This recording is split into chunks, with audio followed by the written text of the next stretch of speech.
السلام علیکم ورحمۃ اللہ وبرکاتہ۔ نحمدہ ونصلی علی رسولہ الکریم۔ میرے محترم بزرگوں، دوستو، آج میں جو آپ کو یہ باتیں بتانے جا رہا ہوں وہ یہ ہے کہ ہم اپنی باتوں سے لوگوں کے دلوں میں کیا اثر چھوڑ جاتے ہیں، اس کے کیا فائدے اور کیا نقصان ہوتا ہے، اس چیز کے بارے میں۔ جیسے ایک واقعہ لکھا ہے کہ ایک سہیلی نے دوسری سہیلی سے پوچھا کہ بچہ پیدا ہونے کی خوشی میں تمہارے شوہر نے تمہیں کیا تحفہ دیا؟ تو سہیلی نے کہا کچھ بھی نہیں۔ اس نے سوال کرتے ہوئے پوچھا کہ کیا یہ اچھی بات ہے؟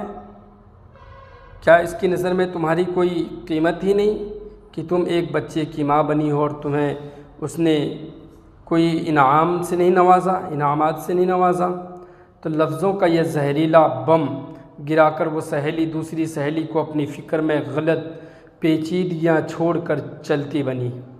اب تھوڑی دیر کے بعد ظہر کے وقت اس کا شوہر گھر آیا اور بیوی کا منہ لٹکا ہوا پایا۔ پھر دونوں کا جھگڑا ہوا، ایک دوسرے کو لعنت بھیجی، مار پیٹ ہوئی، شوہر نے اسے طلاق دے دی۔ جانتے ہیں پورے پرابلم کی شروعات کہاں سے ہوئی؟ اس فضول جملے سے جو اس کی عیادت کرنے آئی سہیلی نے کہا تھا۔ اسی طرح زید نے حامد سے پوچھا، سمجھ لیجئے کہ ایک دوست نے دوسرے دوست سے پوچھا کہ تم کہاں کام کرتے ہو؟ اب وہ دوسرا دوست نے کہا کہ فلاں دکان میں۔ اس نے پھر پوچھا کہ ماہانہ تنخواہ کتنی ہے؟ اس نے کہا کہ 18,000 روپے۔ تو دوسرے دوست نے کہا کہ یار 18,000 روپے بس؟ تمہاری زندگی کیسے کٹتی ہے اتنے پیسوں میں؟ اب جو ہے کہ دوسرا دوست گہری سانس کھینچتے ہوئے، بس یار کیا بتاؤں۔ اب دونوں کی میٹنگ ختم ہوئی۔ کچھ دنوں کے بعد دوسرا دوست جو ہے کہ اپنے کام سے بیزار ہو گیا اور تنخواہ بڑھانے کی ڈیمانڈ کر دی، جسے مالک نے رد کر دیا۔ نوجوان نے جاب چھوڑ دی اور بے روزگار ہو گیا۔ پہلے اس کے پاس کام تھا، اب کام نہیں رہا۔ ایسے ہی ایک صاحب نے ایک شخص سے کہا جو اپنے بیٹے سے الگ رہتا تھا کہ تمہارا بیٹا تم سے بہت کم ملنے آتا ہے، کیا اسے تم سے محبت نہیں؟ باپ نے کہا بیٹا مصروف رہتا ہے، اس کے کام کا شیڈول سخت ہے، اس کی بیوی بچے ہیں، اسے بہت کم وقت ملتا ہے۔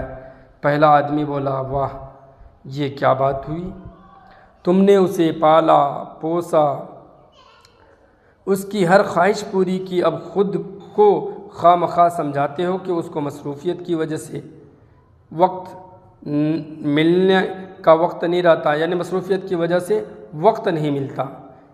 یہ تو نہ ملنے کا بہانہ ہوا۔ اس گفتگو کے بعد باپ کے دل میں بیٹے کے لیے خلش سی پیدا ہو گئی۔ بیٹا جب بھی ملنے آتا وہ یہی سوچتا رہتا کہ اس کے پاس سب کے لیے وقت ہے سوائے میرے۔ یاد رکھیے زبان سے نکلے الفاظ دوسرے پر بڑا گہرا اثر ڈال سکتے ہیں۔ بے شک کچھ لوگوں کی زبانوں سے شیطان بول جاتا ہے۔ ہماری روزمرہ کی زندگی میں کچھ سوالات ہمیں بہت معصوم لگتے ہیں، ہم جو پوچھتے ہیں وہ بہت معصوم سا لگتا ہے کہ تم نے یہ کیوں خریدا، یا تم نے یہ کیوں نہیں خریدا، تمہارے پاس یہ کیوں نہیں ہے، تم اس شخص کے ساتھ پوری زندگی کیسے چل سکتی ہو، تم اسے کیسے مان سکتے ہو۔ اس طرح کے بیشتر سوالات نادانی میں یا بلا مقصد ہم پوچھ بیٹھتے ہیں، جبکہ یہ بھول جاتے ہیں کہ ہماری یہ سوالات سننے والے کے دل میں نفرت یا محبت کا کون سا بیج بو رہے ہیں۔ آج کے دور میں ہمارے ارد گرد یا گھروں میں جو بھی فسادات ہوتے ہیں یا ہو رہے ہیں، ان کی جڑ تک جایا جائے تو اکثر اس کے پیچھے کسی اور کا ہاتھ ہوتا ہے۔ وہ یہ نہیں جانتے کہ نادانی میں یا جان بوجھ کر بولے جانے والے جملے کسی کی زندگی کو تباہ کر سکتے ہیں۔ فساد پھیلانے والے نہ بنو، لوگوں کے گھروں میں اندھے بن کر جاؤ اور وہاں سے گونگا بن کر باہر نکل جاؤ۔ اللہ ہم سب کو اپنی زبان کی حفاظت کرنے والا بنائے، آمین۔